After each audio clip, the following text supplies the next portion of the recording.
C'est évident que les données de sciences participatives sont mauvaises, parce que si on considère qu'il faut une licence, un master, un doctorat, soit 8 ans au moins après le bac, et qu'on devient expert, on ne peut pas confier la mission d'acquérir des données à quelqu'un qui n'a pas du tout cette expertise. Donc évidemment, elles sont mauvaises, les données de sciences participatives. Une question d'équilibre, non, entre ce qu'on peut gagner et ce qu'on peut perdre en termes de qualité des données.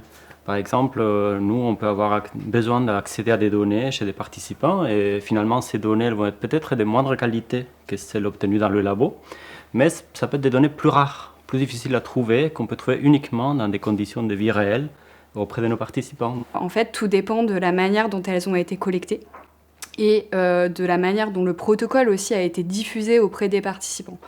Donc il y a vraiment aussi à mettre en place, enfin il serait nécessaire de mettre en place des démarches de co-construction pour que aussi le protocole soit compris par tous. Et ça peut permettre d'améliorer cette qualité. Puis aussi, on peut utiliser des filtres d'un point de vue qualité des données, ou alors collecter un certain nombre de données qui vont permettre de, par exemple, détecter des valeurs extrêmes, etc.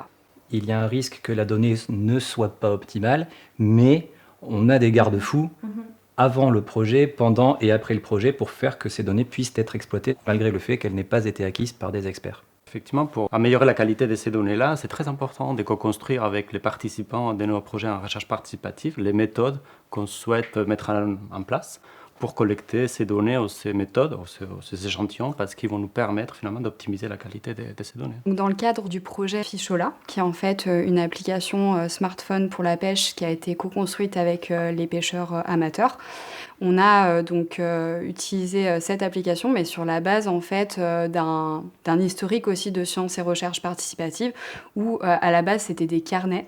Qui étaient remplis à la main. Donc déjà, en fait, de passer à un format numérique, on a pu mettre des filtres pour améliorer la qualité des données. On peut regarder ces indicateurs les indicateurs obtenus et les comparer par rapport à d'autres indicateurs qui sont obtenus. Et là, on voit que les données peuvent concorder.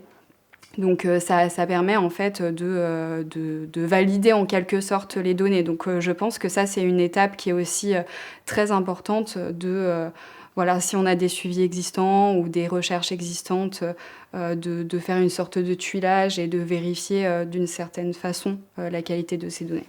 On avait un projet avec des écoles et l'idée c'était de demander aux élèves de fabriquer des sortes de capteurs de prédation. Et un capteur de prédation, en l'occurrence, c'était des chenilles en pâte à modeler qui étaient installées dans les arbres, avec cette idée que les oiseaux attaquent la chenille comme si c'était une vraie, repartent, mais laissent des traces. On s'était dit, ce qu'on va leur demander, c'est de compter le nombre de chenilles avec des coups de bec. On s'est rendu compte qu'il y avait un petit excès d'enthousiasme chez les élèves, dans le sens où dès qu'il y avait une trace, si c'était une feuille qui avait frotté ou si c'était une branche, un coup d'ongle, ils nous l'ont compté comme des traces de prédation. Donc on a changé un petit peu le fusil d'épaule en cours de projet et on leur a demandé de collecter les données, mais aussi de nous renvoyer le matériel qu'ils avaient utilisé. Ce qui fait qu'on a pu faire une vérification a posteriori du travail qu'avaient fait les élèves, ce qui nous a permis de calibrer la donnée puis d'obtenir quelque chose de qualité pour la recherche en écologie.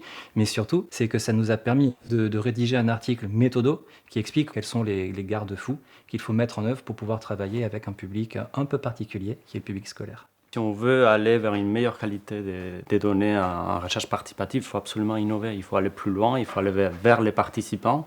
Notamment, je travaille dans le champ de l'alimentation santé. C'est très important qu'on puisse collecter des informations de comment mangent les gens, quels sont leurs choix, leurs contraintes, collecter des échantillons aussi pour voir des marqueurs de consommation ou d'état métabolique vis-à-vis de l'alimentation. Et là, il y a beaucoup de choses à faire. Comment enquêter au mieux, on peut mettre à disposition des outils connectés par exemple qui permettent de collecter des données en temps réel, en conditions de vie réelle, et collecter des échantillons avec des méthodes d'autocollecte où on peut se piquer le bout de doigt pour collecter du sang ou certains types d'autres échantillons qu'on peut faire à la maison. Et également, ce qu'on utilise beaucoup, c'est le tracking métabolique qui permet de suivre le métabolisme des participants à la maison dans des vraies conditions de vie réelle qui permettent aussi de s'affranchir de tout cet effet des blouses blanches et des contraintes imposées par la recherche médicale dans des conditions beaucoup plus réalistes et réelles. Il existe déjà une communauté qui est existante qui s'appelle Collecte participative de données et donc qui anime des séminaires, etc. Donc on peut s'inscrire.